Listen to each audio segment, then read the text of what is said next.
Howdy, everybody. Today I'm going to tell you the 6 things that I hate the most about selling final expense life insurance. So if you're thinking about selling final expense insurance and you want some more perspective on the not so fun side of the business, this video is definitely for you. My name is David DeFord, owner of DeFord Insurance Group, where I train and recruit agents nationally to sell things like final expense, Medicare, and annuities, both face-to-face and over the phone. If you happen to like this kind of stuff, please like the video and subscribe if you haven't already. I appreciate you.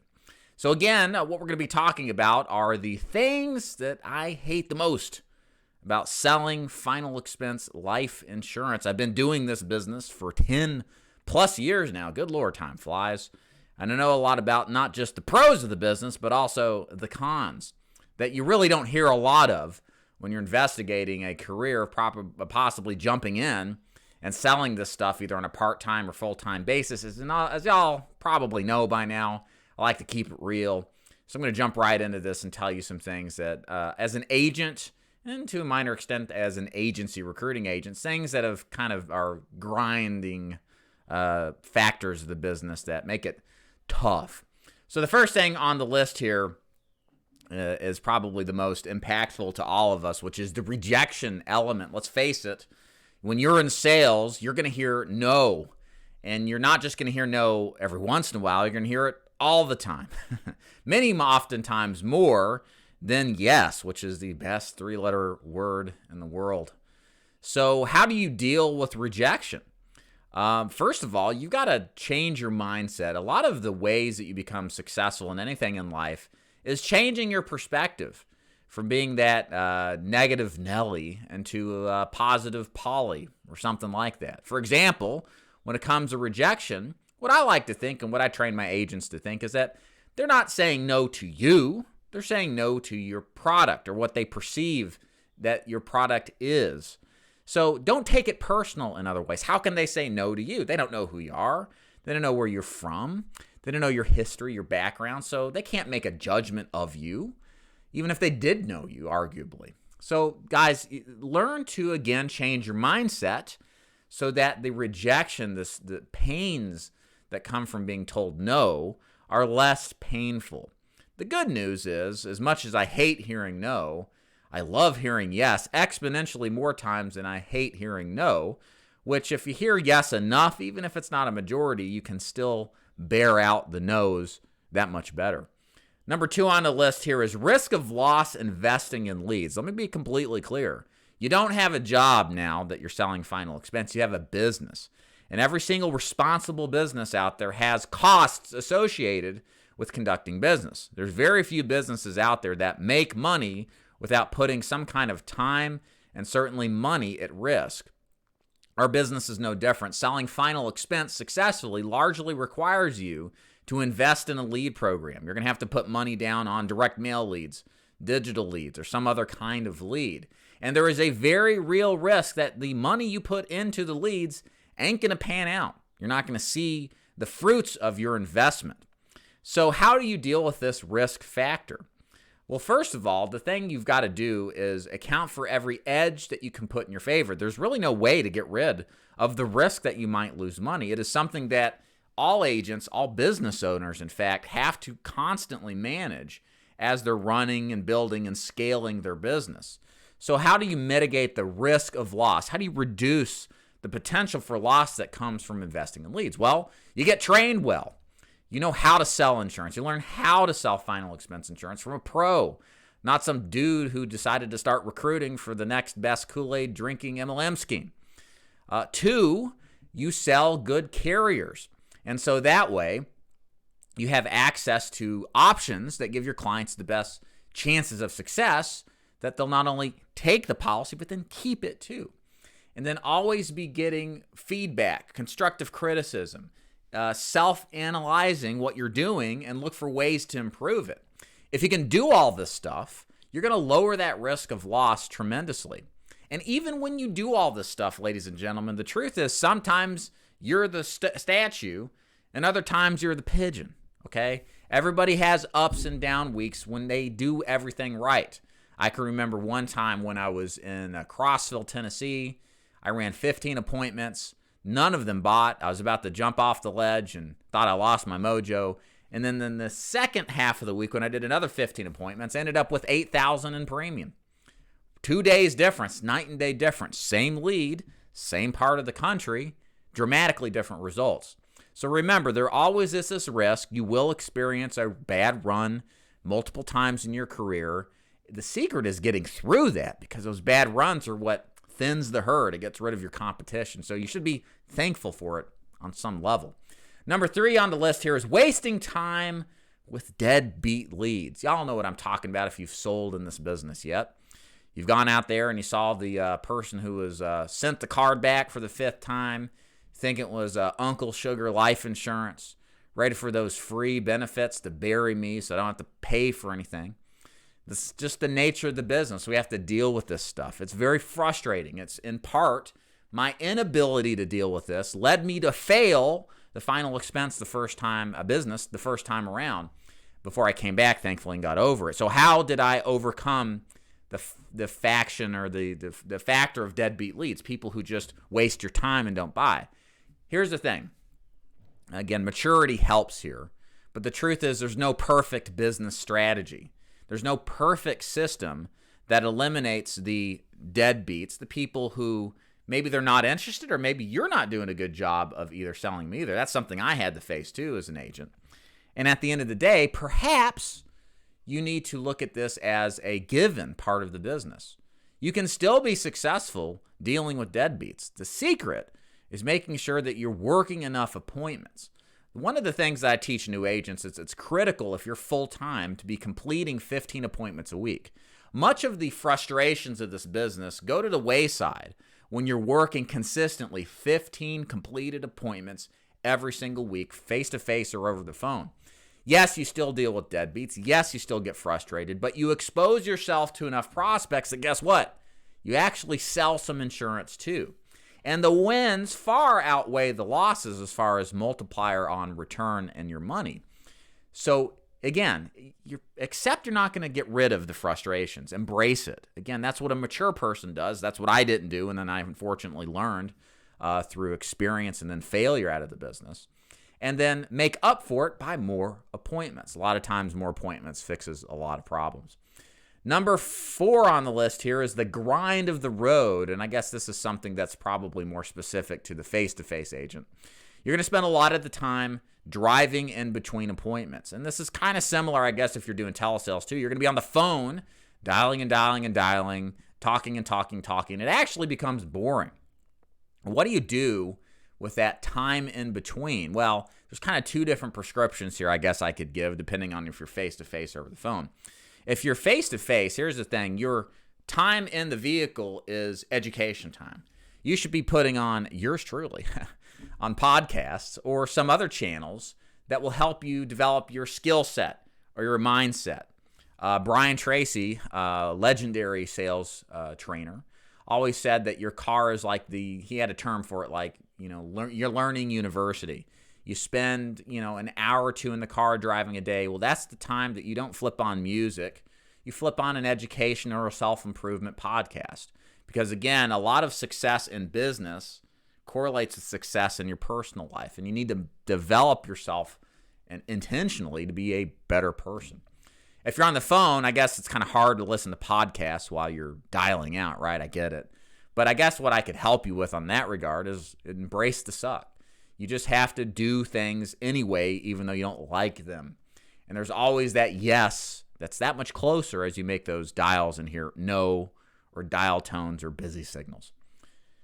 Number 5 on the list here is that I hate about this business is the lapses and chargebacks. Look, here in this business, when you write business, it's not about what you sell, it's about what you keep. Every agency talks about how great it is to close business, but what you don't hear about is what business is kept. And a good percentage of business does fall off the books depending on how well or how well you're not trained. So it's important to put in steps into your strategy of selling final expense to minimize and reduce the risk or the number, really, of chargebacks. Much like it is dealing with deadbeats and the leads that waste your time, you have to deal with chargebacks and lapses. It's very unlikely that you'll totally eliminate that factor from the risk profile. It is just a part of the business. So how do you deal with something that's a part of the business? Well, you remember the serenity prayer. Think about the things you can control and give up trying to fight about the things you can't control. And in this case, when you're selling final expense, whether you're over phone or face-to-face, the things you can control come down to two things. Number one, maybe three, obviously your attitude. Don't bring a bad attitude into a sales situation because the last call sucked. Well, the next one you do has no bearing on what happened with the last one, right? Makes sense. They're independent events where you're the only mutually similar thing that's happening. So you have to control your attitude, hit the reset button, and be Mr. Happy again and enthusiastic. Number two, you can and impact the ability to keep people on the phone and certainly sell and keep their policies by your sales script. This is why I'm a big advocate of building rapport, carefully building trust, differentiating between what I do and my competition, because I'm building a wall and a moat so that other agents like you guys can't replace my business or talk my clients out of keeping their policies. Likewise, I don't want to overcharge my clients. Under no pretense do I want to push my client into a position to where they buy too much final expense insurance and then change their minds because they're on a fixed income after all and they're overspending for what they're buying, right? So we engineer a script at DeFord Insurance Group that factors all of this in. If you don't have that, if you don't have confidence you have that, you need to be thinking about how you can change that, because you won't necessarily feel the burn now, but with chargebacks and lapses, you'll feel it within 6 to 12 months. And it's a terrible feeling to have a dump off of chargebacks because you didn't do a good job of building a wall around your client to prevent them from lapsing, replacing, etc. And then the other factor of this is making sure that you're a broker. Probably the easiest way to prevent replacements is to sell your client a competitively priced product that gives the best value of underwriting. Back in my day when I was full-time in the field, most of my replacements came from inferior policies that offered inferior amounts of coverage and at higher prices than what I could offer. And this is specifically on replacements. Had the agent sold a competitively priced product, had the agent sold what was right for the client or really what was best for the client, I would have lost hundreds of thousands of dollars in income from the sales from these policies. So, but the thing is, that's not going to change. There are agencies out there that push overpriced, overhyped products with, gimmicks attached to them to make them sound super cool. And thankfully, my guys have an opportunity to go in and make right what was wronged from the beginning. And this will never change. It's just part of how this business works. But this is a reminder for you, is don't ever discount that. I can't tell you how many carriers or policies I've replaced named after the company, named after an American president. Or I have an agent out in Kansas who replaced a very well-known company that a big name 3-letter agency uses as their primary carrier. He replaced that company 5+ times with the same agent, probably replaced it more than that with other agents. But he wouldn't have gotten it, neither would have I gotten those sales if the agent picked the best product. So bottom line, if you hate chargebacks and lapses, good. That's the first step to wisdom, the way I look at it. So now what are you going to do about it? You make sure that you're selling in a way that encourages people to buy what's easily affordable, that builds trust and rapport, that you bring a great attitude into it, and then likewise, you write good policies that are competitively priced with good underwriting terms, so Mildred won't ever think about dumping you. And then number 6 on the list here, the final one, and I guess this is less of the least hateful because I like working. It's kind of a part of who I am, and you should embrace that too. But perhaps one of the things that many people hate is the amount of time and investment of your time it takes to be successful. This is a business that requires all of your attention and all of your energy if you want something that's extraordinary. If you want above the average salary or income in the final expense sales business, you have to make up for it, especially in the beginning, with time. One of the influencers I really like on YouTube is Gary Vaynerchuk, because he doesn't throw or pull punches when it comes to work ethic. You have to work hard because you have competition everywhere. It wasn't like what it was like 50 years ago for the boomers, who they didn't have the same level of competitions as we have now.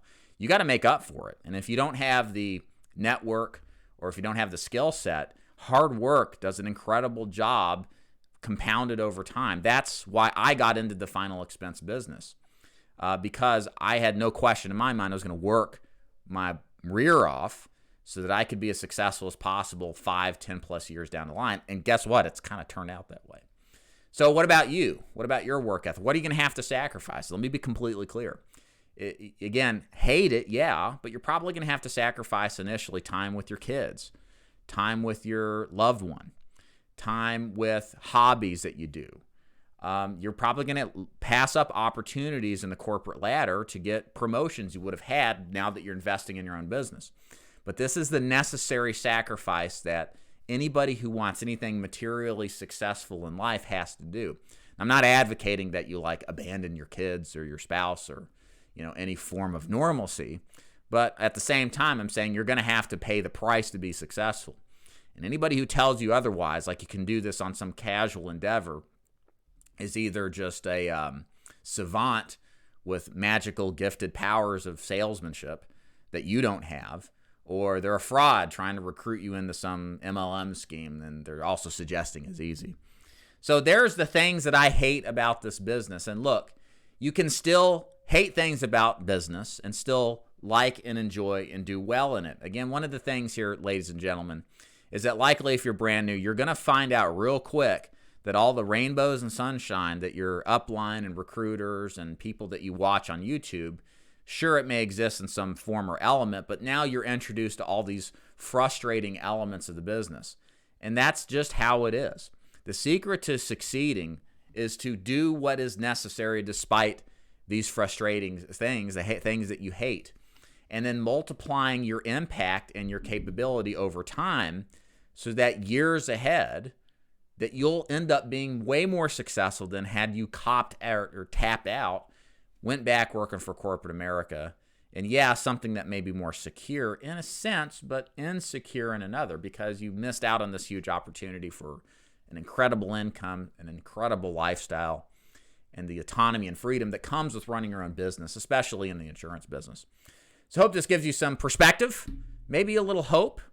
And even if I talk you out of this business, better to do it now than later after you've dumped thousands and thousands of dollars of your time and money down the drain. My name is David Duford, owner of Duford Insurance Group. Please like and subscribe. If you happen to want to learn more about joining Duford Insurance Group, there's links above or below. It'll take you to my website where you can learn more about how my wonderful and amazing final expense, face-to-face, and telesales opportunity works. So click those links to learn more. Ladies and gentlemen, thank you as always.